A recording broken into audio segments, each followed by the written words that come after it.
multitasking here. I got a laundry list of things to do. I'm slapping nail polish on my nails because they're falling apart. I got. I've been using the no bite that you gave me. Is it working? Yeah, it is. I Let's just say I had to do a restart. Been under a little bit of stress, as you know. I had a that Orly stuff that you tried when you were here. It's flavored like a bitter flavor, almost like an alcohol. Right. I could not get that shit off my nails. For a week, I was tasting that with my fingers, which it does work. But I was like, what the hell is in this stuff that I can't use soap to get it up? Oh, jeez. I should have scrubbing my nails. Like, this is disgusting. What is this? Yeah, no, I'm just trying to file them down so that they like get to a. Like at first, I had to get them to the point where they're like rounded again, and then I had to get them to regrow because they were growing out kind of weird. Chris, you're basically my daughter now. Yeah, it feels like it. I'm just lucky I'm not using glitter no bite. Yeah. My daughter. I never know what mood you're gonna be in when I talk to you. You talk about your nails. Yeah, it feels like it. But... We'll go clothes shopping over Thanksgiving if you'd like. Speaking of which, that's just my thing with Michael. Are you getting me Pennywise? I want to see your Pennywise. Oh, you want to see it? Yeah. I'll grab it. 1 second.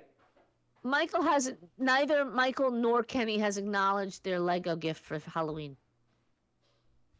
So if you guys are listening to this podcast, your mother would like a thank you for the 2 Legos.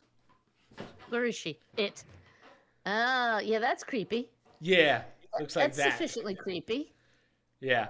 This was the necklace I was talking about that was such a pain in the ass to put on. Like they did not think that one through at Lego World or whatever you call the geniuses of Lego, the creators or whatever.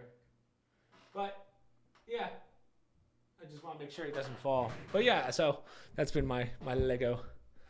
So you have more space than them. You could have a whole Lego room in your apartment. Oh yeah, I have an extra bedroom. You got a whole extra room there. Come stay in the guest room. Gotta be careful where you step. I don't want Pennywise staring at me when I'm in that guest room. Yeah, I just keep it in the living room on the little desk thingy I have, the little bureau. Your trophy shelf? My trophy shelf, yeah. My Lego trophy. With my 2 other prizes. My 2 other things. I got my... You could have taken your bronze shoes and your trophy back. Well, actually, your Morris County trophy. I should put it next to my Harry Potter wand over here, which is what I'm going to do. There you go. That's my little... Wait. Nice.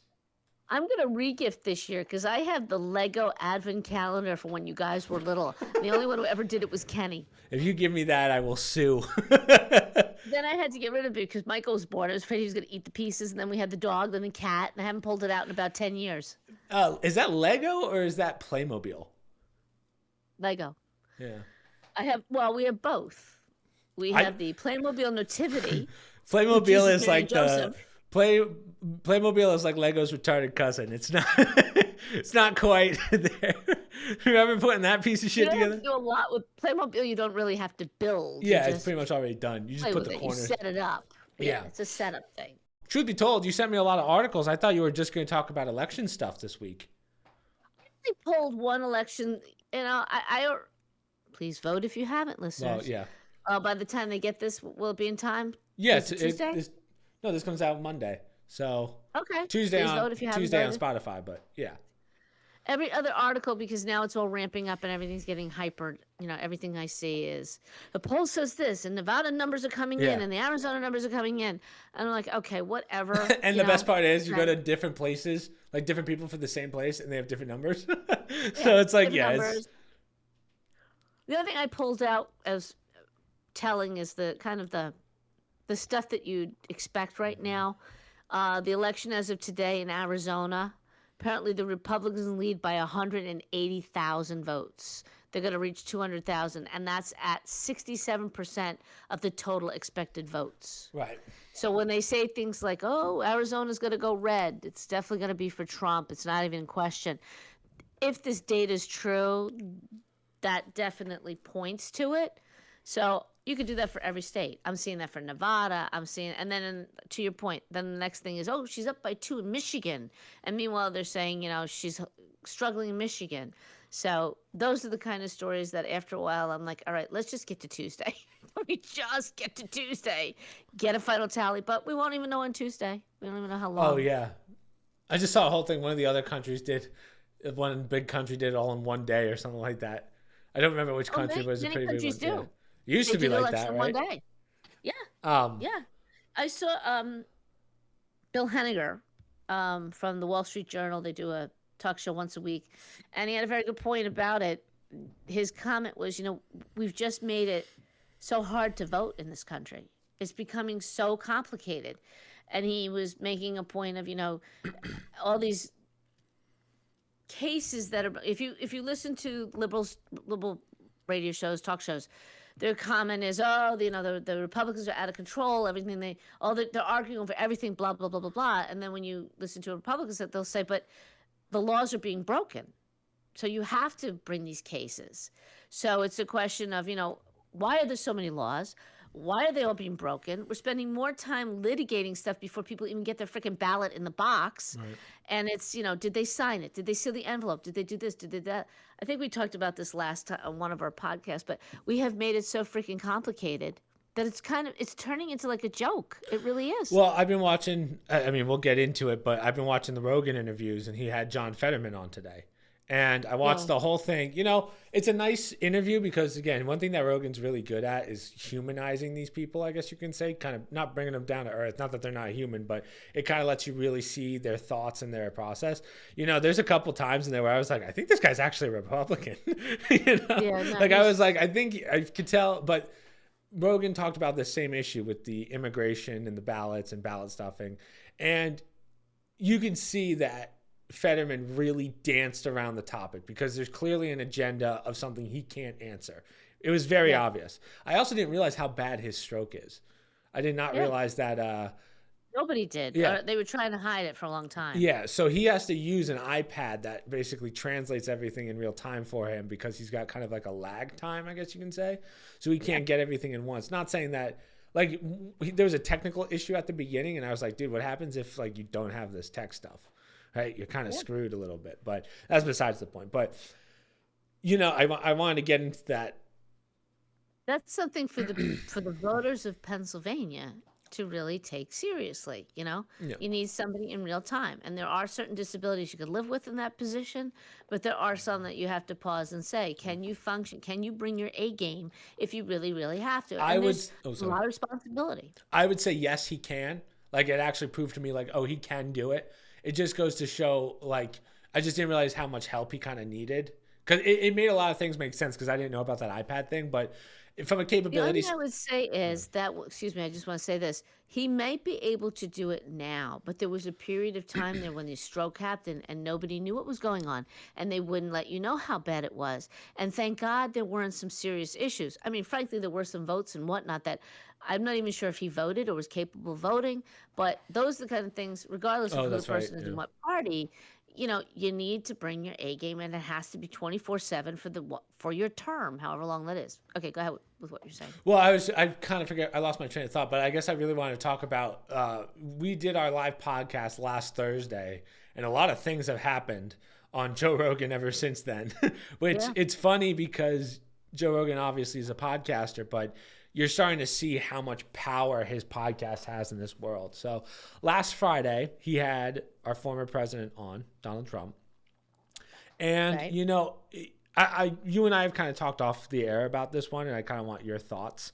But, it was one of those things where at the beginning, the way I felt was I did feel like he was kind of rambling a little bit. And I was kind of like...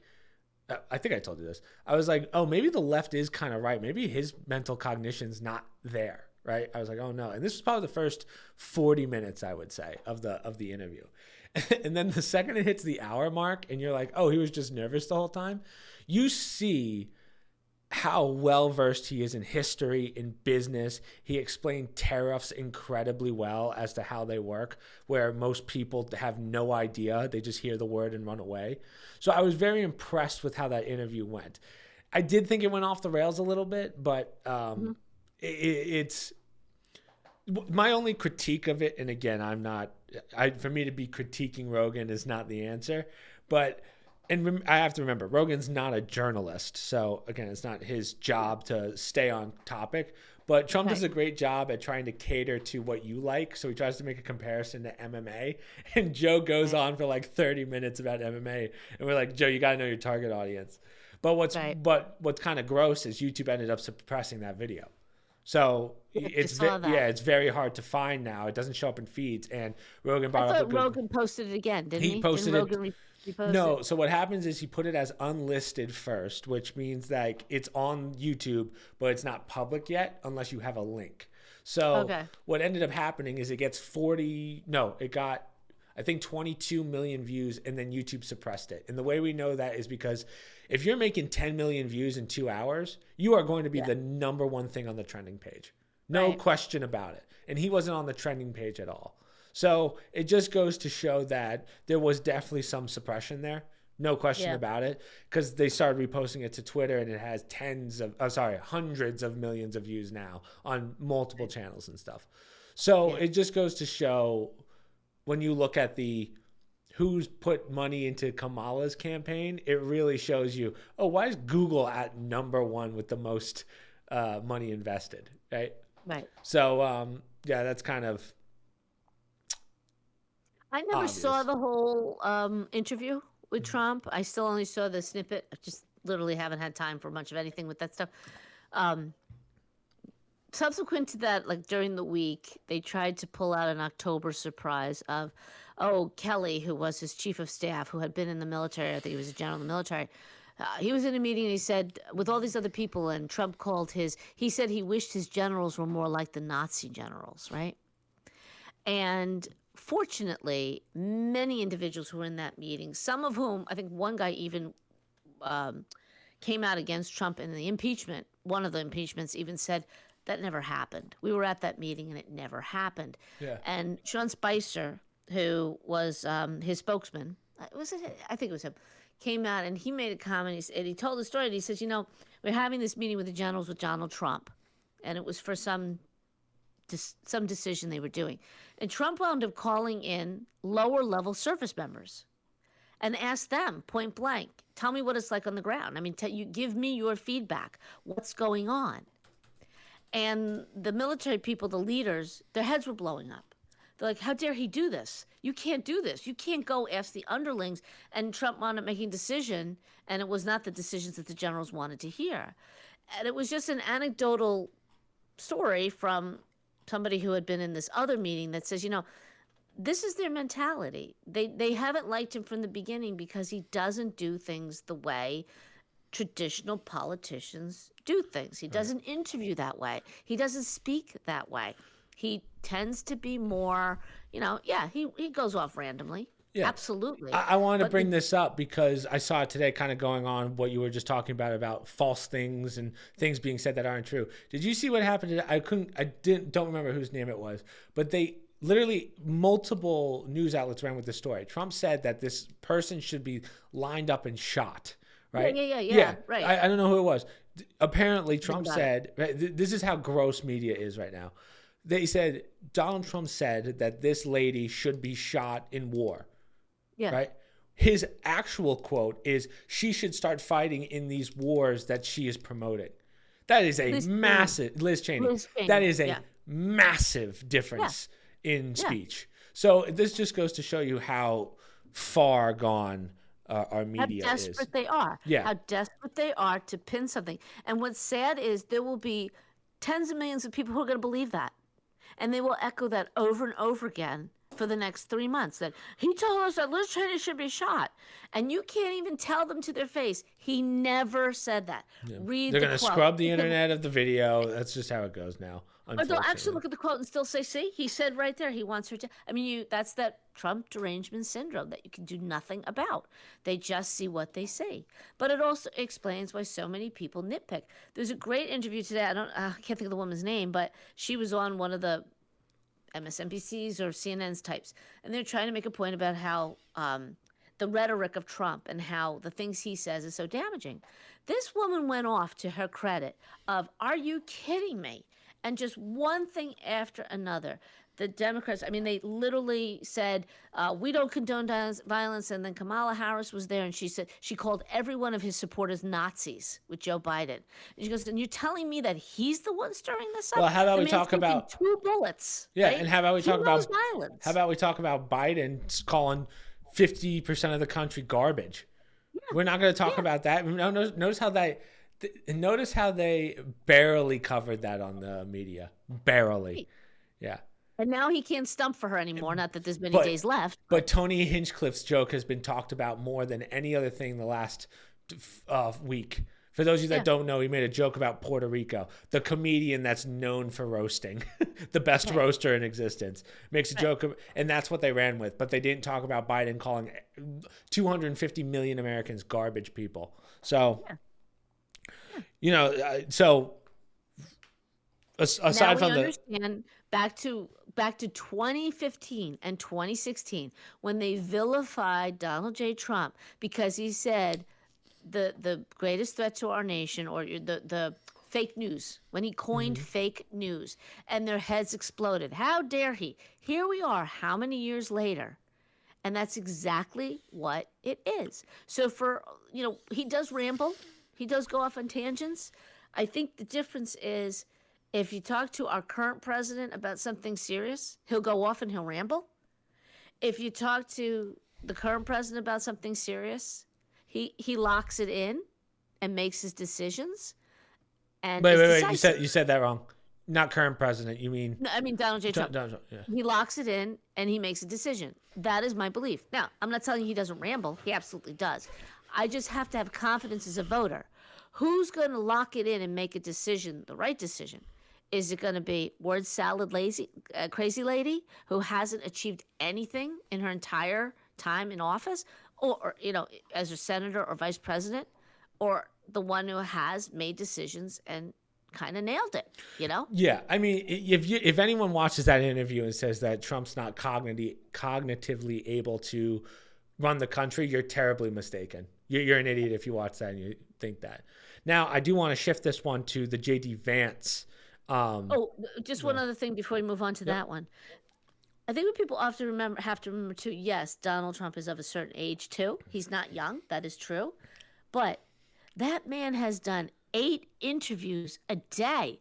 I mean, Rogan was like a layup for him in the course of what he's been doing. Yeah. He is traveling from state to state. Now, that's hard for any person to do. Yeah. And granted, he's doing it in the luxury of his Trump plane and all that. But the stamina that this man has at that age is amazing to me. Yeah. So if he seems a little kooky sometimes, okay, maybe, but he's not in his basement doing interviews like the last guy was. Okay. Exactly. And what's wild is that Trump could do that interview, but Kamala couldn't do Rogan. For those of you that don't know, Kamala Harris decided, I'm going to do it, but you have to come to Washington, D.C., and I'm only going to give you an hour, and I'm picking the agenda. And Rogan was like, what are you talking about? So that's why, right? She literally ruined, she has no chance. But she would have been better off just saying, no, I don't have time. I can't do it. Because Trump could do it, and even better, Fetterman can do it.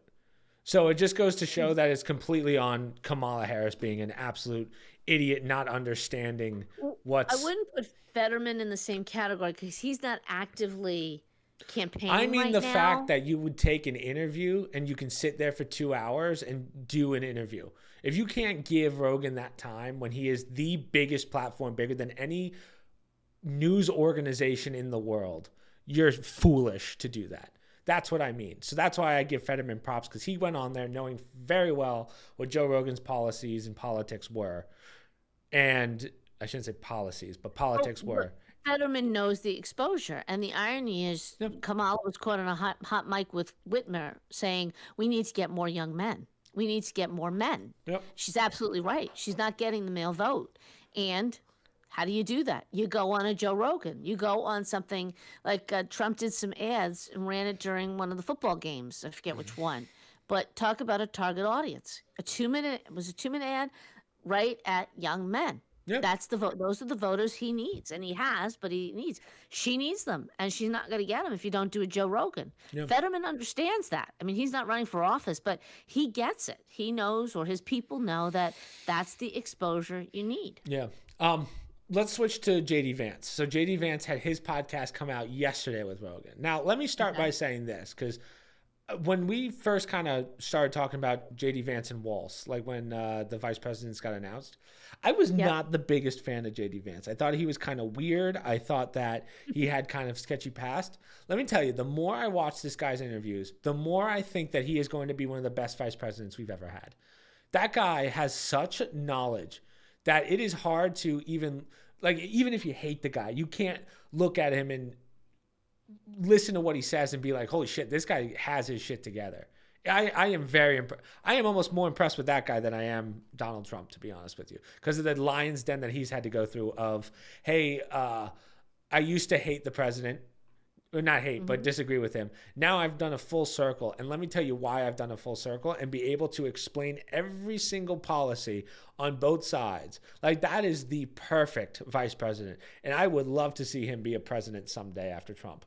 But I have been blown away by that guy in every interview. He's the very most articulate. normal. Yes, very articulate. He's very prepared. I thought he was a very good senator from Ohio. He represented his state very well. And I agree, because the problems in our country, yes, we have to win this election. We have to turn it around, in my opinion. But it's going to take more than 4 more years. Oh, yeah. So that next person is very important, because if Donald Trump can do what he needs to do and turn this country around and make America great, or get us on that path, he can't do it in 4 years, no matter how hard he tries, even with the House and even with the Senate, right? It's very important who the next transition is going to be. And that's why whenever in the presidency, any president, your goal is 2 terms. And that second term is not about you, because you can't get elected again. But the quality of the presidency is really about getting another one of your party members to continue with the work that you're doing. Right. So that's why it's very important who he chose. And I was very happy with the choice of J.D. Vance, because I think he needed that. He needed that voting bloc, male, younger, conservative, from Ohio, the job creation, Midwestern, all that stuff. Right. And what I like about it is when you look at Kamala and Walz, you have crazy person balanced by another crazy person, right? Whereas with Trump, let's say you think Trump is a crazy person, JD Vance balances him out very well. Like, it's almost like, I don't want to say almost like keeping someone on a leash, because that's not what I mean, but like, I feel like he would be almost like a press secretary. I think he would do very well at that job too. But that's what I mean by the balance. So I think he's going to be a guy that actually gets stuff done, rather than a vice president that does the bare minimum, like our current vice president, who is now running. Yes, and I think this style, they have different styles that complement each other, or not even, that balance. It's like yin and yang. They work together very well, but they are complete opposites. Yes. I wish to some extent that Donald Trump would pick up some of J.D. Vance's style skills, in the sense of like, I appreciate it, but that's never going to happen with Trump. That's just who he is. Yeah. However, I think Vance, as smart as he is, I think he could learn a lot from Donald Trump. Maybe not, obviously not in speaking, not in debating, not in all that. He's definitely got that down. But in terms of business, I would say. Well, learning from the mistakes of the last presidency that Trump was in, because he's a unique individual. And his way of doing things is probably how you have to do it down the road. I'll give you an example. I just learned that he's financing his own transition team. Okay? Oh, so really? Traditionally, to me, that was important, because I thought, okay, he learned a lesson. Trump is smart. He may do something stupid, but he doesn't do twice, right? So in that sense, he's bucking the system. And again, they're not happy. The blob, the fourth state, the alphabet, that group that seems to be running this country and shouldn't be. They're not happy about that, because they can't control you unless they're paying for it. And now he's saying, I don't want your money. I'm going to fund my own people. I'm going to fund my own organizations. So now you're not beholden to anybody. That's the kind of stuff that J.D. Vance, because, you have to be somewhat political. You have to be somewhat work with the machine. But now you got to learn, because the whole point of Trump is, I'm going to break the machine. I got to change this machine, because it's not working for the American people. And I think the vice president, whoever that is, if they can pick up on that and kind of go with it, because I've said this to you how many times, I'm saying this to everybody, I'm not against Democrats, even though I'm a conservative Republican. I'm against my government right now. I don't like what's going on with my government, how it's treating all the people. Right now, it's oppressing, in my opinion, mostly conservatives, but give it time. It's going to be liberals next. And these are the citizens, and that's not how you treat us. The Constitution exists, et cetera, et cetera. So it has to be done differently. We can't do it the way it was done before. And I think that's something that the next president that comes in after Trump, they need to learn those skills as well as the traditional, hey, I'm a politician, I can debate, I know how it works. So I think it'd be very valuable, and Vance is smart enough to learn that stuff, to pick it up. I think DeSantis would have been too. Like some of these guys, we're very lucky in our party because I think there are a lot of very bright individuals who could step in as the next, transition to the next Republican era, which I would hope. My only problem with that, Mom, is I think that there's a massive difference between a smart politician and someone that knows how to run the country. And I think Trump's kind of an anomaly because he's not a politician, but could run the country very well. Whereas a lot of politicians come in, or people who have been in these political roles, like Kamala, who was maybe decent at her job, but then when it comes to running a country, is absolute dog shit. We all know this. Same right, with, but you heard that in the Rogan interview when Trump even said, I wasn't a politician. Yeah. I had to learn that. Yeah, you have to obviously play the politics. But take Joe Biden, who's been in politics for 40 years and can't run the country. Let's not even talk about cognition. Let's just talk about some of the decisions that were made going into his original presidency. Even as a vice president, he wasn't great. Eddie Kennedy called him like the stupidest representative in the House of Representatives. That's his own party. Yeah. That's his own party that saw that, every policy, especially foreign policy, he ever supported was a failure. And I'm talking the whole time there was absolutely no reason how that man became president of the United States, other than the fact that he was a politician. We could talk about other issues, and was promoted by, Barack Obama and rode that wave a bit. Yeah.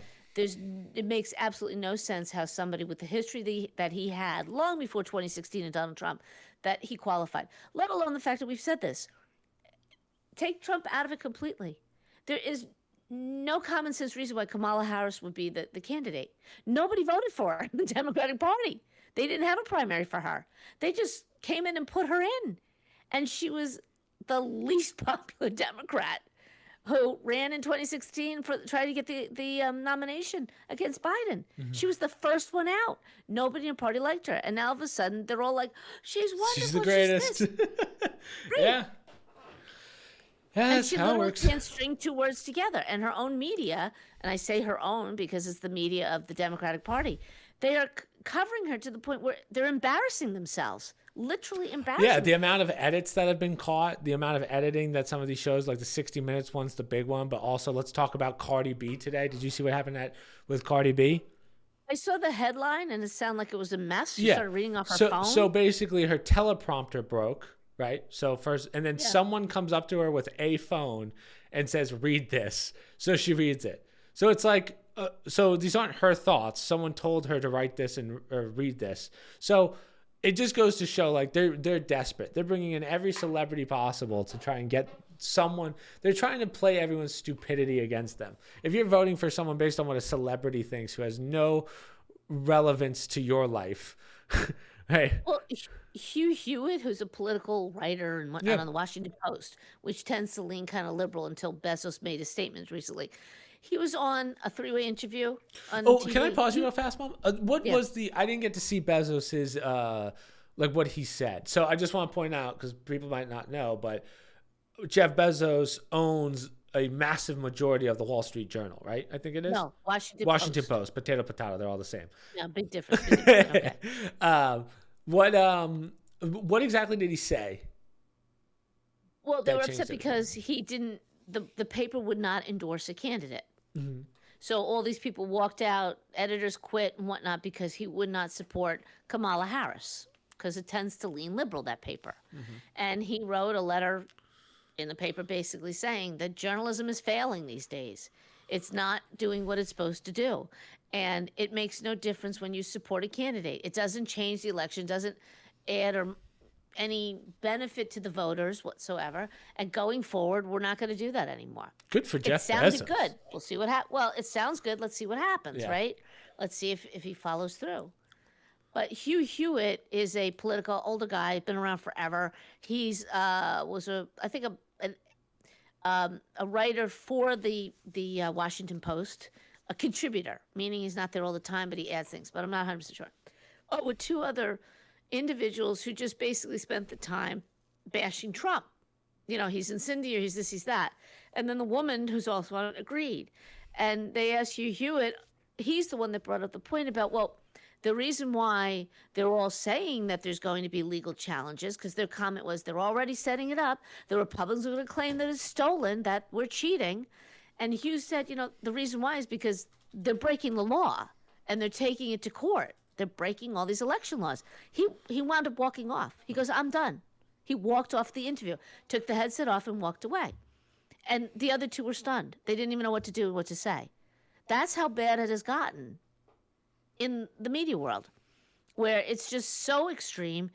This guy's seen it all. Been around forever, Hugh Hewitt. He's like, I'm done. This isn't even journalism anymore, and walked away. He goes, I know we're offering our opinion, but there's certain facts you guys are leaving out. They're bringing these cases because these states are breaking the election laws, and you can't do that. You can't just change it midway. Pennsylvania, in Bucks County, which you're familiar with, we were just there recently. It was Doylestown. They decided to end voting early. You can't do that. So they're like, go home. And we're done. We had, for whatever reason, I forget what they said, you know, we don't have the staff or whatever. So the Republican Party, they sued. They went right to the court. They said, you can't do that. You have to keep it open till 5. And they were forced to extend their time. Now, a liberal answer is, oh, see, they're already trying to make trouble. They're already trying to claim that they're cheating the election. And Hugh's point was, no, they were breaking the law, and you can't do that. And we're not going to let he didn't say this, but the same kind of stuff that happened that they claimed happened in 2020, we're not going to let it slide this time. There's no COVID. You have to fight these things. Right. If there's a rule, there's a rule, whether it's a Democrat or Republican. All right. I think that was a good start. That was a good 30 minutes. You want to go into some articles? I think I covered a couple already. Let me see which ones. So we got we'll do that one. I'm trying to think of which ones you actually just hit. Open source, Bill Clinton, Michael Preston on Arizona Frequency. Let's talk about the Marine, Penny, the U.S. Marine. New evidence, the Marine trial. Remember the man on the subway, Jordan Neely, and the Marine had him in a headlock and he killed him? Hold on one second. I know I saw it. I have to see if I can. Oh, yeah. It's titled as Bombshell. Hold on one second. Boom. It's been a while since we've had to use the live feature. Oh, yeah. There we go. Right, and it is really a bombshell. So he's up, I believe it was for manslaughter. What have I done? Hold on one second. So there we go. Sorry. So for people who don't remember, he was the Marine. This Jordan Neely gets on. He's obviously intoxicated or something's up with him. He starts threatening the people on the train, including a woman with a child, you know, all these individuals. And he's threatening to kill somebody. And this Neely individual, he's a trained Marine. Penny, trained Marine, gets Neely into a headlock to subdue him. And in the process, he is capable of knocking him out, knocking him unconscious by doing it, by cutting off just enough oxygen to do that. Instead, he's dead. Yes, he ended up holding that chokehold for too long. Remember? That's what they said. Okay? But now we have bombshell body cam from the police officers who were on the scene. And Jordan Neely still had a pulse. He was not dead. So much for manslaughter. Okay? Wow. They didn't want to perform CPR because, not CPR, mouth to mouth? Resuscitation. Yeah, because they said he's a drug user. He was dirty. There probably was diseases. And there's no way I was putting my mouth on him. He wound up dying. Now, I don't know what the protocol is with the police officers. That's a whole other thing. But for this individual, Mr. Penny, it's not manslaughter. The man was still alive. Oh, He wasn't dead. my guess is, to answer your question, right? You have not bystander effect, but Good Samaritan laws, right? So I think police officers still fall under that. I think the hospital, like an ambulance, if they didn't call an ambulance to come, then I think that's on the police officers. But if the ambulance didn't make it in time, Well, every state has different rules, so not necessarily New York. I don't know, but I don't know. I've never heard a police officer say I wasn't going to do it because the person. Now, it might be because of this type of case that it's important that he said that they bring that up. That this wasn't just an average, because they were making it sound like poor Mr. Neely. He was just on the train for a ride, having a bad day, which is not and he got choked to death, and that's not true. And there's plenty of witnesses on that train who said, no, this guy did us a favor. We were very scared. We felt very threatened. Just because the guy didn't pull out a knife doesn't mean we didn't feel threatened. However, they still brought this Marine up on manslaughter charges. Right. And he wasn't dead. That's huge. I'm sorry, but if what these police officers said, I assume now the prosecuting attorney has to make the case to say, well, you know, is it true that these police officers found a pulse, or was it their best guess and he was dead? I don't know. That's for the autopsy and for them to decide. But this young man, in my opinion, having been a subway rider and been on there when there's some really sketch characters, I don't think he went out of his way to try and kill somebody just for the hell of it. Yeah, no, he Something was protecting. was going on that train. Yeah, absolutely. Yeah. I think we're all. I don't. You know what sucks is it seems like everyone outside of New York politicians agree that. Like everyone I know who's a Democrat is like, yeah, this is a bullshit story, or like there's more to it, because that's. And now we know he's being railroaded here because people on that train saw the police officers come in and say he has a pulse. The guy's alive. Apparently, I read some story a few months ago because this trial just started. There's some couple in Europe that has video evidence of what actually happened, and for some reason I think it's either very telling or it's the only video evidence, but they can't find these people to get it. It's the weirdest thing. Interesting. So, I think you talked about the Arizona one. So what's this one? Bill Clinton on Palestinians. Oh, this was very interesting. I don't know how long ago. I couldn't find a date for this, but he's telling this story. Now, for those who, I'm sure many of you know, Bill Clinton was a Democratic president, right? And his comment was this. So he brokered a deal, or tried to broker a deal in the Middle East. At the time, Palestine was being run by Yasser Arafat. And they finally got him and, I can't think of his name. It's in the article, but the Israeli prime minister, the equivalent to Netanyahu today, but back then, got them both to the table. And the agreement that they had. Ehud Barak is his name. Prime Minister. What is it? Ehud Barak. It's right here if you can see it. Okay. Israel Prime Minister.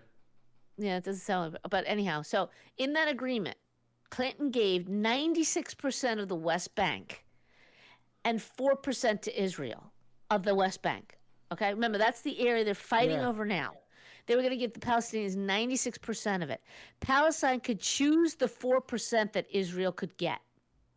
They would have equal access to these security towers that Israel already had. Okay? On top of that, and they divided up into 4 quadrants, 2 of the 4 quadrants of the old city they could have in Israel. Okay? They could even have the capital of East Jerusalem. All this was being given to the Palestinians. They said no. They didn't want it. Let's keep this in mind with all the stuff that's going on right now, okay? So, in Bill Clinton's opinion, Hamas, which was part of Palestine at the time, they didn't care about the homeland. They just wanted to kill the Israelis and make Israel uninhabitable. This is my only problem. United States. Yeah, my only problem with this is like, why are we now believing Bill Clinton?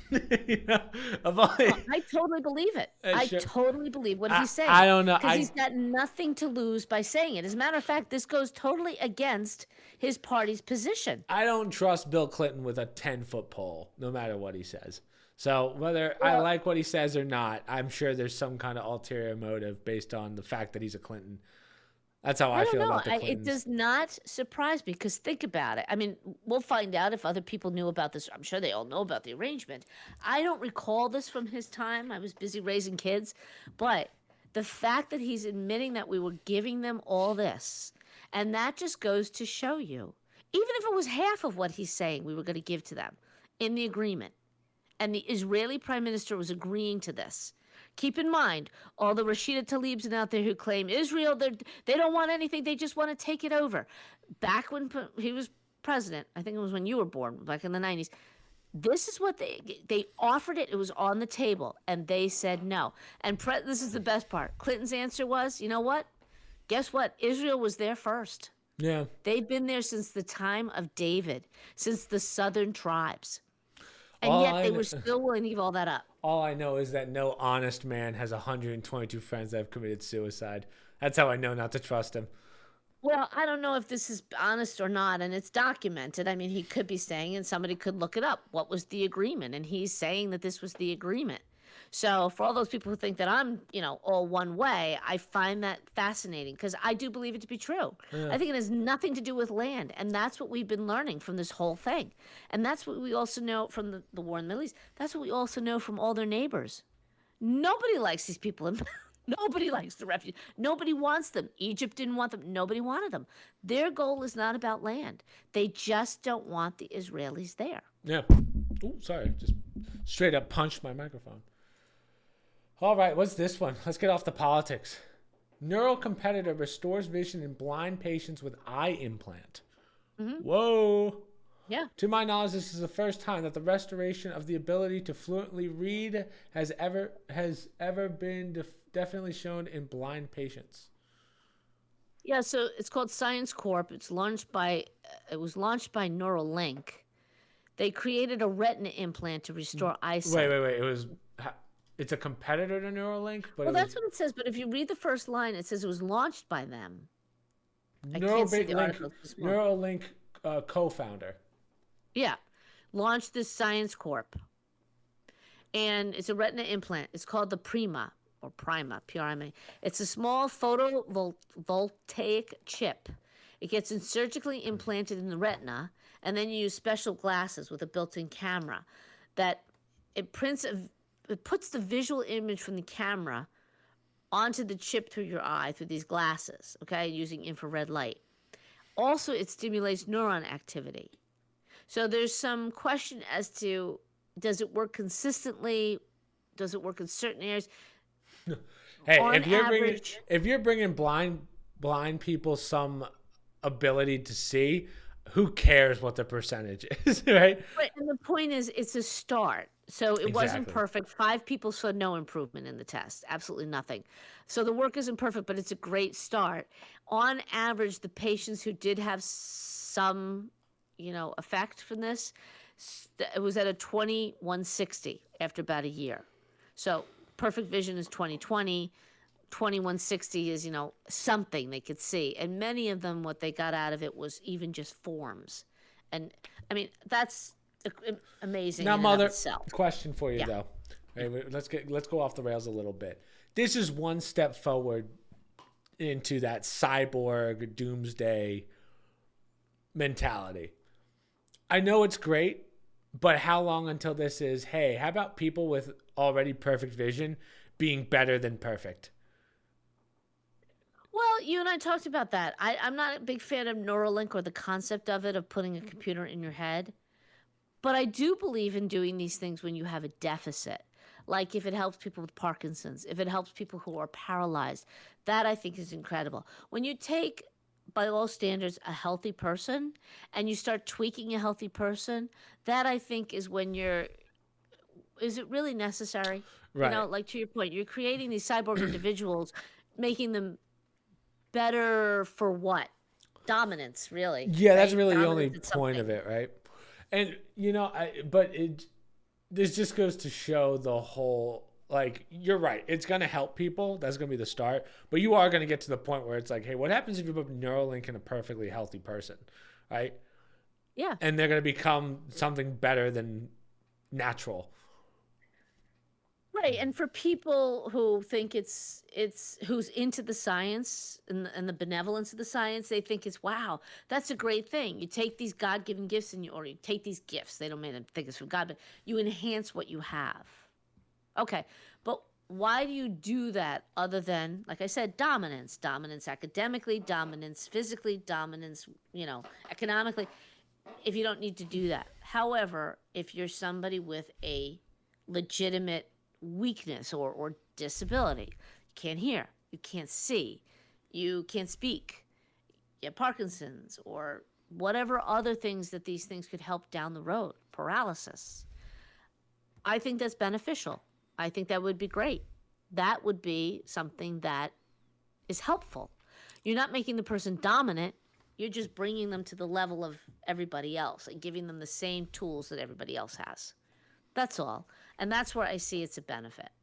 When you're taking, like I said, healthy people, and also morally speaking, we're spending money enhancing healthy people. Maybe we should use that money, that energy, and that education to help those who aren't fortunate enough to have all the same abilities that everybody else has. Right. Yeah, I don't know. It's gonna. This is one of those ones where I think 20 years from now, we're going to be having a very different conversation about sports. I think in 20 years, males playing in female sports is going to be the least of our worries. I think it's going to be, hey, why does that guy have a bionic chip in his arm that's letting him throw faster than the body should be able to? I think we are going to get to that point very, very quickly, unfortunately. And similarly, that's the end of sports, because it's just going to be whose robot is better than the other one. Exactly. So what's the point? So the only one that I really only had one today, and then we can talk about one other thing, but Kick Boss responds to increasing view botting concerns. We have nothing to gain. Okay, so Kick, as you know, is Twitch's competitor, I guess you can say, kind of up there with YouTube, live streaming service. Mm-hmm. And they've been hit with the allegations that they've been what's called view botting. So they basically make a bunch of accounts at like a company level to watch the big streamers and make it seem like, oh, they have 100,000 concurrent viewers, when in reality they have 2,000 viewers, right? Okay. And, as someone who's been on Kick for almost 2 years now, I think this is 100% true. I think there's a lot of view botting and bot accounts on there. I don't think the numbers that they claim are anywhere close to what they think they are.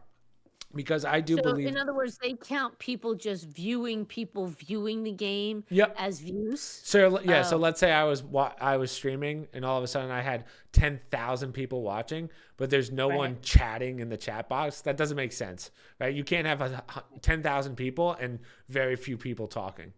Like there's a certain... I should show you what a live stream looks like when you have 50,000 people in it. You can't read the chat.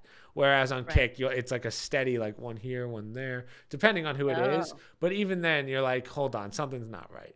So I do believe that this is true. I think Kick flubs their numbers astronomically to show that, to try and make it seem like their numbers come close to Twitch's. So those are those feeds that are on the side of it while the game's going. Okay, or when we're doing or when we're doing the podcast and stuff. And I can't even keep track of the talk ones. Yeah, and I think a lot of it are digital marketers too, where they have a bunch of bots that they make that goes out to streams under 10 views and says, hey, I'm a digital marketer and an artist. And Kick has to crack down on that, because I think in my 2 years, I've had a lot of viewers on Kick that are just not real people or trying to sell me something. Yeah. So that's what I mean. It's just not. Again, maybe I'm just a small streamer talking, but it seems like most people are like that as well. So I think Kick is kind of on its last legs in the sense of I think they are starting to realize that they have a huge problem, and they keep trying to throw money at. The problem with Kick Mom is that it's sponsored or is owned by a gambling company called Stake. Oh, and they have what's like unlimited money to just keep throwing at what's basically a dying animal. Oh, I think you told me this before, yeah. So that's really what it is. Mm. And Twitch has Amazon, which is basically unlimited money as well. But the difference is, at least Twitch has done things to kind of show. Well, in reality, they were number one. They were the first one to be a live streaming service. So they have the majority of all the big streamers. Right. So those numbers are, I'm sure there's botting on Twitch as well, but not to the levels that Kick has. So, I would love to see those numbers behind closed doors. So, yeah, I do not believe that they come anywhere close to the numbers that they claim. So, yeah, I think 2 more years and that website's going to be pretty much dead, to be honest. The Kick one? Yeah. I think it's really only 3 streamers on there that are big, and then a bunch of people that they promised deals that ended up not being like real deals. What they did, Mom, right? This is how gross it is, right? So when Kick started and started hiring all these people, they got this one Aiden Ross kid who caters to 13-year-olds. That's about it. But they basically gave this kid the power to go, hey, start giving out contracts to people. So what they would do, Mom, is they would come to me and they say, hey, we want to give you $40 million. And you're like, oh my God, a $40 million contract? That's great. And then you read the contract and it's, oh yeah, it's $40 million over 10 years and you have to stream 5 days a week for 5 hours. And if you miss one day, the contract's void. So it's just not, it's not a real thing. Risky. Yeah. And then they say it to the public, like, hey, look at this huge streamer that we got. And then the streamer, who might not even be that big, says, yeah. And then they end up failing because they had to miss a day and the contract becomes void. And then you have this drama that goes on of, will Kick renew the contract or whatnot? Right. And yeah, that's basically kind of what Kick has become. It's become kind of like a drama. Will he get the contract? Will he not? Sort of deal. It's like Deal or No Deal. Yeah. Will he make it without dropping out? Exactly. It's like Survivor. Yeah. So, yeah, very strange. But the last thing that we have to talk about, I don't really have an article about, but one thing that I've been getting a lot of questions about, so I'll just say it on here, is we had Black Ops 6 come out, the big Call of Duty, and I've played a lot of it. I finished the campaign. It's actually quite good. I really enjoy it.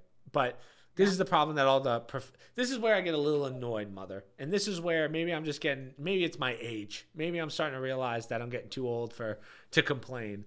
But, you see all the professionals talk about this, and they're like, oh, the maps are so bad. Oh, the gunplay's good, and I'm tired of what's called skill-based matchmaking. And I'm just like, how about you just have fun? How about you shut your mouth and just have fun? Don't play it like your life depends on it. Just sit there and grind the camos or whatever you do. But the whole I'm getting to that age where I'm like, who gives a shit? Yes, the maps could be better. Well, let me put it this way. So I'm gonna bore you for a second here, but go ahead. What are you gonna say? It's the Ron Tidwell. What's that? From Jerry Maguire. Ron Tidwell and Jerry Maguire. So Ron Tidwell was the football player, and Jerry Maguire was the agent. That's the Tom Cruise movie. And he's really annoying. He wants the money. He wants the endorsements. He wants all the good stuff. And finally, and Cruise is trying everything. Finally, he says to him, just do it for the love of the game. Just play the game for the love of the game. Stop. Get the chip off your shoulder. Nobody owes you anything. And then he starts playing, for love of the game, and the money starts coming in. Well, it's funny because the ones that are complaining the most are retired. they just have YouTube channels. It's like, you don't have to be the best anymore. There's no prize pool, right? Right. So that's why I'm like, hey, just enjoy the game for once. But one thing I will say, and I probably have I'm going to say 20 hours in the multiplayer, I would say, based on the streams that we've done and the little bit I've played off stream. I would say that the problem with it is, so Mom, over the years, you have a sprint button, right? So obviously to run faster. But now you have something called attack sprint, which is like a double sprint, so you can sprint faster. Right. Again, that sounds boring. I know, I'm sorry. But the problem is they haven't made the maps any bigger. So the pace of the game is much faster. Because you see what I'm saying? So you can get from one end to the other twice as fast. The maps haven't gotten bigger, so it just makes everything kind of a shit show. And, a lot of the maps that they put into this game and why people are complaining, I don't think is the map itself. I think it's the fact that you made maps that should be 4 versus 4, but you're putting 8v8 or 6v6, whatever it is. It's too many people. Okay. So that's what I mean. It's like, that's my one complaint, and it seems to be the complaint that everyone else has. But is that by design, or is it just too much money to expand the maps? I think it's by design. We're talking Activision here, which is a $100 billion company. I have to see how much money they make. But money's not the issue. It's by design, and I think they didn't completely think that part through. But again, I'm still having fun with it. Money is always the issue. Yeah. It's always the issue. They're not in it for the fun of it. They're doing it for the money. Activision. It's like, I often wonder, why are they doing it? Why is that? What's the big deal? Sorry, I was just spitting out my gum. Activision. Okay, they're not multi-hundred billion. So Activision is $74.2 billion US. Hey, I think you can afford to make some maps a little bigger. I'm just saying. Make a freaking map that's bigger, okay? But yeah, it's not that like, again, I'm enjoying it because I'm not a professional. I'm just trying to grind out attachments for freaking Warzone when it comes out next week. That's about it. Right. So again, I'm having fun with it. I do strongly recommend everyone gets it because it is actually the first Call of Duty in the wild that has been genuinely fun. Also, it takes forever to level up guns, but that's, again, besides the point. Is there a theme to this one? Like they used to have the Arctic one, the World War II? Yeah, the last one was Cold War. This one is Iraq War. Like Iraq. Oh, okay. It's not exactly Iraq itself, but, funny enough, Bill Clinton is in it. And I was thinking about that the other day. I was like, do you need to call the president and get their likeness, or are they a public figure so you can put it in the game? But I wasn't sure. No idea. Yeah. But he's standing up there. Well, I guess if you're making money off of it, there has to be some sort of, I don't know. There's one, it's funny because people consider Activision a woke company, but there's one mission in there where you're at Bill Clinton's, like, he's a senator at the time running for president, right? Because this is 91. It takes place around that time. Yeah. And you walk by these two ladies and they're like, is the First Amendment that great? Like, what's the point? And the two of them are debating, and I'm just like, I posted the video on it, but I was just like, oh, they're getting political. Yeah. So yeah, it's go down that road. Yeah, it was funny, but yeah, so that's pretty much it. This was a pretty easy podcast. I guess the only risk is if you do something negative with the president, like wasn't yeah, you can't have like an assassination or something. Showing Trump being shot or whatever, and they were allowed to sue them. You can't do that. I think that. Oh, and you remember one game they had them dressed like was it Hezbollah, or they had the kefifas on? Yeah. No, they had them. They would look like Jewish people. I know what you were talking about. And they were shooting them. Yeah. And they got in trouble for that. That was long before October 7th. And even back then, they're like, you can't do that. You can't have that on a video game. Yeah, there's been some. To claim that, there's been some games that have been banned on Steam. Like even Steam's like, hey, you can't post this game. So it's very rare. I actually don't know what that ban list looks like, but yeah. So as I said, I mean, this was a pretty easy podcast. We didn't have too much to talk about, even though we have the biggest week coming up in arguably American history. Sadly, I don't even know that we're going to know by our next podcast. Yeah, I'd be surprised if we did. By next week, there's a real possibility, especially some of these states, if it's close enough. If it's a blowout, which that could be too. Why do you keep doing that with your mouth? I got a new headset, right? Because the other one broke, and the pressure of this one, because it's stiff, is like pushing my head together, and it's right on my jaw. So I'm like, ah. I was afraid you're developing a tick or something. I'm like, oh God, no, not something else. It's literally my jaw. It's literally that my jaw is like getting locked because it's pushing against it. Okay. So I just need these to stiffen up. I literally got these yesterday, so I'm like going like this to try and. You should put them overnight on something wider. I should. But the problem is with these, I literally got the exact same headset as before. This part is kind of like a hard plastic, and it snapped it snapped the other day. I tried super gluing it. And let me tell you, super glue does not work as great as you think, especially when you can't get in the actually in the crack. So I basically just did a coating of super glue on top. It's not that good. It's not that super. Yeah. I guess it's not that super. Yeah, so I don't want to separate it too much because I don't want it to crack again. But these are kind of a cheaper headset in comparison to most. But Corsair, I deserve a sponsorship at this point. I've bought like 10 of these. I should start getting these for free.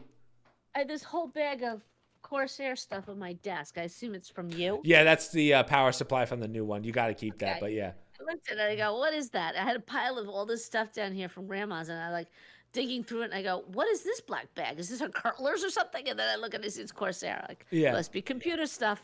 Yeah. As I said, I like these headsets. Everyone gives me shit for these, but I really enjoy this headset. So Corsair, I'm waiting for my sponsorship. The sound is good. I really like these. Well, remember, I'm using this mic. Oh, that's true. Yeah. That's true. I guess it depends on what you can hear. Yeah. Are those the same as what you left here? Yeah. The Corsairs for the Yeah, I bought the here? exact same ones. So the reason I use this microphone is because this allows me to hear myself, because these are noise canceling. So I can't, like, if this is up, I can't really hear anything. Okay. Gotcha. Yeah. So are you working, I don't know if we're still podcasting, but are you working to transition so you could use the computer here? Yeah, so one thing we have to talk about at some point is we got to figure out how that NAS system works, because I thought I knew how a NAS worked, but Grant was like, and that's kind of how it works. But yeah, no, we can. We as in Grant and I trying to figure it out, okay. like how to get it work. Like, dude, Mom, I need you. Mom, I need you to study up on NAS systems. But I never know with you guys. Yeah. So I'm trying to, guys. I'm trying to get that NAS put together and seeing how it works so that it just is pretty seamless. But yeah, we'll probably shoot some podcasts when I'm home for Thanksgiving, when Kenny and Mike are there, because Kenny even said, yeah, we'll do a podcast when I'm home, and I'm like, that means I have to bring the GoPro. What'd you say? He lies, and then he gets here. He's like, I'm too tired. I hope Kenny sees. I hope Kenny sees that. But yeah, we'll probably shoot a bunch just to backlog them, and we haven't done any in-person ones. And then when you're down here, we can probably do one as well. So yeah, and then obviously I did Jen's podcast earlier this week, so that should be out sometime next week, I think. And then yeah, that's pretty much it, Mom. So. Only things I have to promote. I have one more episode left to post of Black Myth Wukong. Thank God. That was 15 episodes. I'm so glad to put that one. Yeah. Time to put that one away. Thank God. So last episode on that's tomorrow. I posted the veteran campaign, the first 3 hours of it on YouTube. So go check that out. Cut it down to an hour, obviously. And then that's pretty much it. So we have a lot to do before Thanksgiving. And that's pretty much it. So social media, promo codes, stream links, Discord down below, and hopefully I will see you guys on Monday at 6 p.m. Eastern Standard for stream, and you will see Mom probably next weekend. If you're in America, vote. Yes. If you're a citizen, vote. Yeah. If you're not a citizen, don't vote. Don't stuff ballots either. Sorry, I have to say that. But if you're not a citizen, do not If you vote. don't have an ID, oh well, I guess technically some states you can, but. If an American hands you a license, that doesn't mean you can vote. Yeah, exactly. If someone, I forget if I told you this. I'm gonna tell a quick story real fast because I wasn't sure if this was legal. Tell me if I repeated myself. But when we were voting the other day, the lady in front of me was blind. So I was like, how? I guess she needed Braille or something to vote. But you have to put the slip in the machine, and she couldn't, right? Because she couldn't see it. And I was behind her. And the lady standing there who was monitoring the thing, she was like, I can't touch it. Can you help her? And I was like, I don't know if I could touch it either.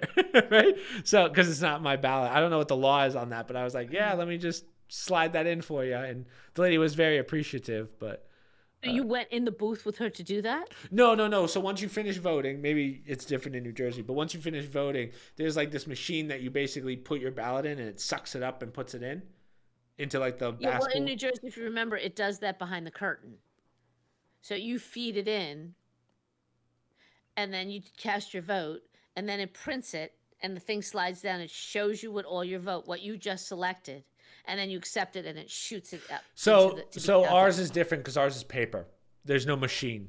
It's like a multiple choice, and you just go down. And then you take that sheet of paper and you just put it into the machine. Right. And the lady in front of me was blind, so she couldn't see where it was. And it's kind of like a printer. Yeah. And I was like, the lady said, can you help this lady? And I was like, yeah, sure. But I wasn't sure if I could touch it because I was like, I don't know what the law is on that. I don't think you're allowed to touch someone else's ballot, but hopefully I don't. Well, usually the poll workers are there to help. Right, but they're not allowed to touch it, apparently. That's why they asked me to do it. Why would you be allowed to? Oh, all right. I guess because I'm just a citizen rather than someone helping. I guess so. But I guess so. Yeah, I was like, oh no, am I gonna get trampled here in a second? Am I about to get security about to take me down? Well, you should have said it depends. Is she voting for Trump or Harris? Yeah, I was gonna make that joke, but I didn't want to completely say my thoughts there. But let's just say she was, based on what she was wearing, she was not voting for Trump. I can put it that way. You never know, but still, if she needs help, that's an interesting thing. I don't know. But my question was, if you're blind, how are you voting? But I'll tell you what, one thing that voting did teach me is I really got to learn local politics here a little better. Because I was looking at some of the names and I was like, geez, I haven't even heard of these people. So Yeah. And we learned that in this last administration. All of a sudden, the school board became a big deal. Nobody ever cared about the school board. And now we saw with all the crap going on with COVID and post-COVID and the transgender and the books in school and fighting at the school boards, the parents going in and demanding changes and blah, blah, blah. Now you got to take that seriously. You used to just assume, school board person, what are they doing? They're following the rules, blah, blah, blah. Little question for you, Mom, for all of our viewers. Let's say you don't know local politicians very well and you don't know who to vote for. Would you recommend just voting whatever your political side is, or are you better not voting?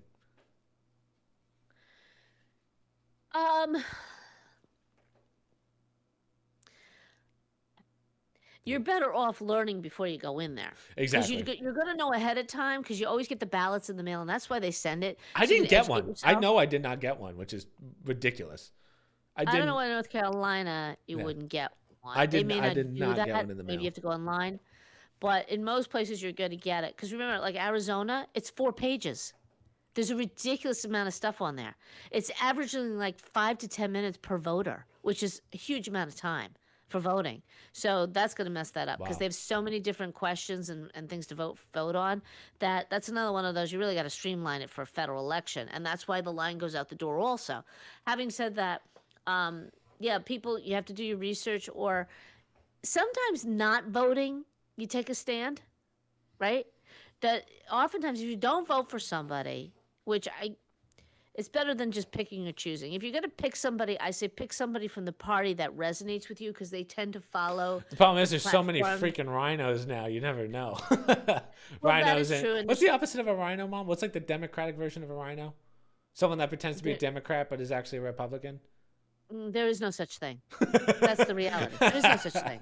That's the difference. Democrats, they just follow whatever you want me to do. Just tell me what I have to. How do I vote? What do I do? I was expecting the podcast. Some people say that's a good thing. Some people say that's a good thing. I don't know, but you do run that risk, but it's still supposed to be, somewhat of the same. Right. Following, if you will, when in doubt. But sometimes people won't vote because, say you refuse to vote for Donald Trump, but you can't stand Kamala Harris. You think she can't be in office and you're a Democrat. By not voting, you're not helping him and you're hurting her. Right. So usually you want to vote for somebody if you're trying to promote your party, right? Gotcha. But the best is to really educate yourself because, to your point, somebody could be a rhino. Are they that bad that you'll say, I'll vote for the Democrat because this person's just that bad? Right. Maybe you will. That's an option. That's the beauty of our country. You could pick. One of my relatives always voted the pro-life party. Didn't matter who the candidate was because that was their one issue. That's a one-issue voter. So they picked these no-name people across the board just because. So they were supporting the party, not the people. They didn't really care about the people because they knew they weren't going to get in there. But that was their vote. So I would say you're better off educating yourself ahead of time. Take a look at those ballots beforehand. Look at those questions because those questions are ridiculous. New York had Prop 1. Everywhere, I was up in New York recently, obviously. Every sign was either vote against it, vote for it. And if you listen to the news up there, it was just like a one-issue thing. Oh, you got to vote for it. I think it was like pro-abortion rights. Real fast, Mom, how many, on the New Jersey ballot, how many questions did you have to vote on?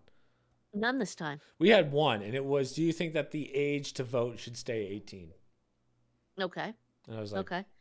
Well, that's my point. That's a simple one. Prop 1, or let's say it's a direct one. Yeah. This Prop 1 in New York, like I said, you would look at it and say, oh, it's pro-abortion or you're anti. If you vote against it.